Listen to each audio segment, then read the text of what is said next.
Pemirsa, di mana polisi mengolah tempat kejadian perkara ledakan gedung farmasi di Tangerang Selatan. Jadi olah TKP ini dilakukan Pusat Laboratorium Forensik Polri. Dan menurut Kabid Humas Polda Metro Jaya, Kombes Pol Ade Arsyam Indradi, tim gabungan sudah bekerja sejak awal ledakan ini terjadi. Masyarakat diminta untuk bersabar karena olah TKP dilakukan untuk memastikan apa penyebab ledakan. Olah TKP masih berlangsung, masih berlangsung oleh Puslapor, kemudian tim gabungan sudah bekerja sejak awal, Direktorat Reskrimum Polda Metro Jaya, Polres Tangsel ya. Ini mohon waktu. Olah TKP masih terus dilakukan untuk memastikan penyebab terjadinya ledakan di Tangsel tadi malam, ya. Oke, cukup ya. Kami izin kegiatan selanjutnya di Monas. Terima kasih. Diketahui pemirsa, ledakan ini menghancurkan kaca pada bangunan 4 lantai yang berlokasi di Jalan Jombang Raya, Pondok Aren, Tangerang Selatan hari Rabu malam. Akibatnya serpihan material gedung bertebaran ke jalan raya. Warga mengatakan kalau ledakan keras terjadi secara tiba-tiba dan akibatnya kerusakan pada bangunan. Tidak ada korban jiwa dalam kejadian ini.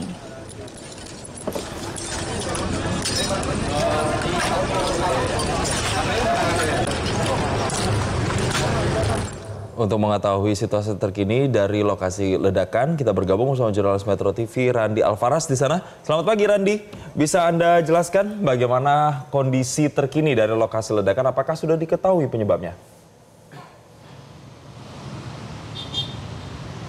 Ya, selamat pagi Jason dan juga Valen. Saat ini saya berada di Pondok Aren, Tangerang Selatan, yang mana pada Rabu malam lalu warga Pondok Aren sempat dihebohkan dengan adanya peristiwa ledakan yang terjadi tepatnya di Jalan Jombang, Pondok Aren, Tangerang Selatan, yang mana ledakan tersebut diketahui berasal dari sebuah gedung berlantai 5, yang mana gedung ini diketahui beroperasi di bidang farmasi dan juga produksi obat-obatan. Jason dan Valen, bisa kami perlihatkan kepada Anda bagaimana situasi terkini dari gedung berlantai 5 yang meledak pada Rabu malam lalu.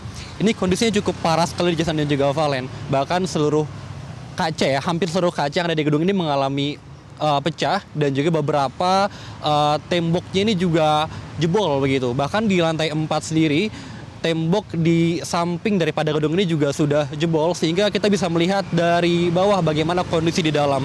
Dan tidak hanya itu, bahkan juga plafonnya juga nyaris roboh, dan beberapa barangnya juga ini tampak nyaris jatuh seperti yang ada di lantai 4. Ada sebuah rak yang kalau kami lihat dari bawah nih seperti berisi obat-obatan, yang itu mana itu nyaris jatuh ke bawah. Dan tidak hanya itu juga pemirsa, bahkan akibat daripada ledakan ini juga gedung atau bangunan di sebelah daripada gedung ini juga mengalami dampaknya, karena beberapa reruntuhan yang disebabkan dari ledakan ini juga turut jatuh dan mengenai gedung atau bangunan di samping gedung farmasi ini, yang mengakibatkan sejumlah kendaraan dan juga beberapa bangunan di dalam ini juga mengalami kerusakan akibat serpihan batu daripada tembok yang juga jatuh ke bawah. Inilah visual terkini dari gedung atau bangunan di samping daripada gedung farmasi yang meledak pada Rabu malam lalu. Ini ada sebuah mobil yang kacanya juga mengalami kerusakan dan atapnya juga mengalami ringsek, dan tidak hanya itu juga ada beberapa kendaraan bermotor yang juga turut mengalami kerusakan. Dan pemirsa juga melihat di dalam sana juga ada sebuah ruko yang atapnya juga ambles karena tertimpa daripada reruntuhan dari bangunan berlantai 5 yang mengalami ledakan pada Rabu malam lalu. Dan dampaknya juga kalau kita lihat ini cukup parah sekali, sehingga memang untuk saat ini tidak ada aktivitas di dalam gedung yang bergerak di bidang farmasi ini, karena seluruh karyawannya juga sudah diliburkan semenjak terjadi ledakan pada Rabu malam lalu. Dan dari tapak depannya juga ini kalau bisa kami gambarkan, seluruhnya juga sudah mengalami kehancuran, bahkan juga kanopi di lantai 1 ini juga sudah ringsek sehingga tak berbentuk lagi akibat kerasnya ledakan pada Rabu malam lalu. Dan memang hingga saat ini juga polisi masih melakukan penyelidikan lebih lanjut, sehingga ini masih dipasang garis polis lain baik untuk di gedung utama maupun di bangunan sebelahnya yang juga turut mengalami dampak daripada ledakan tersebut.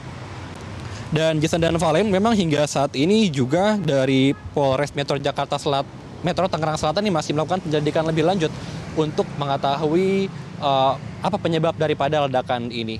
Demikian Jason dan Valen. Baik, terima kasih jurnalis Metro TV, Randi Alfaras melaporkan dari lokasi dan selamat bertugas kembali. Jelajahi cara baru mendapatkan informasi. Download Metro TV Extend sekarang.